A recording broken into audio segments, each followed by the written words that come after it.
All right, so today we're doing something pretty cool. We're taking a whole 346-page spiritual memoir and boiling it down into a 5-minute journey. It's all about one man's incredible quest to find, well, the jewel within. And that quote really sets the stage. We're talking about Richard Fletcher, a young guy who, on the surface, seemed to have it all. But his search for meaning, it was going to take him from the surf breaks of California, all the way to the foothills of the Himalayas. Quite a trip. Okay, so let's set the scene. We're in the early 1970s. Think about it, a young surfer totally living that California dream. Or so it seemed, because deep down he had this nagging feeling, this deep yearning for something more than what he was seeing around him. And you'll never guess what kicked it all off. A high school yoga class. I mean, how many of us even remember our high school electives? But for him, this simple class was a total game changer. It opened a door, igniting this passion for two things at once, the outer world of surfing and this brand new inner world of meditation. And this wasn't just some casual interest, For Fletcher, this became a full-on mission. He wasn't content to just believe in this inner light he'd glimpsed. No way. He wanted a conscious, direct experience of it. And to get that, he knew he needed to find a real teacher. So what does he do after high school? Forget college. He decides to take a trip around the world. And it's on this journey, specifically in the waters off the coast of France, that a single moment would change absolutely everything. I mean, picture this. He's surfing these massive 15-foot waves. He takes off on a huge one, basically free falls down the face of it, and boom, loses his board. He gets caught in this insane rip current, just getting dragged towards a rocky jetty. This was it. A moment of absolute crisis, and it became the turning point of his entire life. And right there, in that moment of just total surrender, he has this incredible vision. The next thing he knows, he's somehow on the shore. People who saw it were calling it a miracle. For him, the path forward was suddenly crystal clear. The very next day, he makes the decision.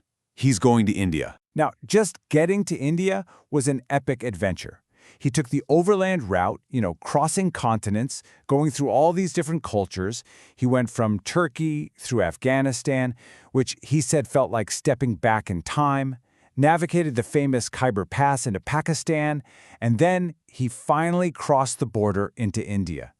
And this feeling just washed over him, this overwhelming sense that he was, at last, home. So he's in New Delhi, totally exhausted, just looking for a place to crash. And a guy on the street points him toward this massive festival that's happening.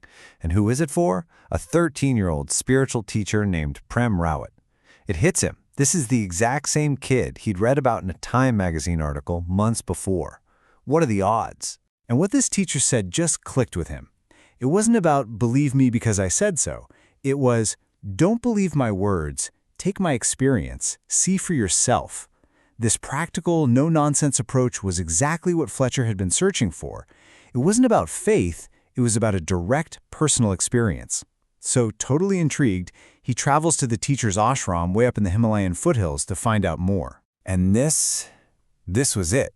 The moment his whole search had been leading up to. In a small room, he's finally shown 4 specific techniques for interconnection. They're known collectively as knowledge. So let's break down what he says he experienced. Okay, so the first one was the light technique. He describes seeing this vivid inner vision, a golden circle of light, then a tunnel of blue light that just went on forever. He said he merged with it and it felt like coming home. For him, this was it.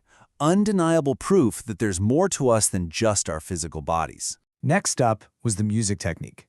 This was all about learning how to listen to the innermost frequencies of life, a kind of subtle inner vibration.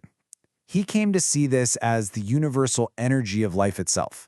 And he says that listening to this, it just fills you with this incredible joy and peace. The third technique was about the word. Now, this is about connecting with what he describes as the constant creative energy that's always there, the one that makes everything happen. And you realized, hey, this is the same word that so many scriptures talk about. In the beginning was the Word. And last but not least, the nectar technique. This was an experience of what he calls living waters, or nectar inside the body. He said it triggers powerful hormones and enzymes, a cleansing, intoxicating feeling. He actually described it as the most beneficial drug in the universe. Pretty powerful stuff. But here's the thing.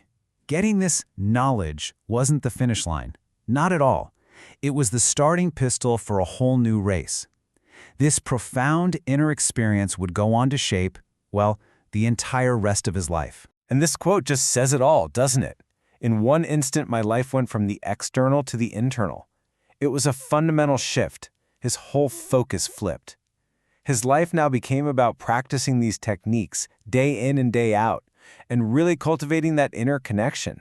But he didn't do this alone in a cave somewhere. His journey was anything but solitary. In fact, his whole memoir is a testament to this huge web of connections he built over 50 years. We're talking childhood friends, spiritual friends, communities all over the country. New York, South Florida, you name it. And all of this inner work? It fueled a lifetime of outer creativity. He channeled everything he was experiencing into his work, collaborating with friends on dozens of projects. We're talking music, poetry, books. He even got into some innovative tech startups.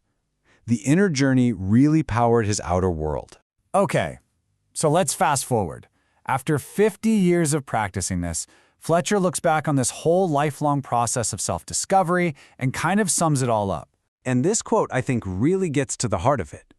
The real value wasn't just in the jewel of life. It was in the hardship of digging for it. The journey, the struggle, the effort, that's what makes you truly appreciate the diamond when you find it. The digging is just as important as the diamond itself. So, you see how it all comes full circle? It starts with this young surfer just yearning for something more, and it leads to a lifetime of practice. His search for a treasure somewhere out there in the world led him to the ultimate discovery, that the treasure was inside him all along. And that's really where his story leaves us. It turns his personal quest into a universal question, a challenge for every single one of us to think about our own inner journey. So the question for you is, what jewel lies waiting to be discovered inside of you?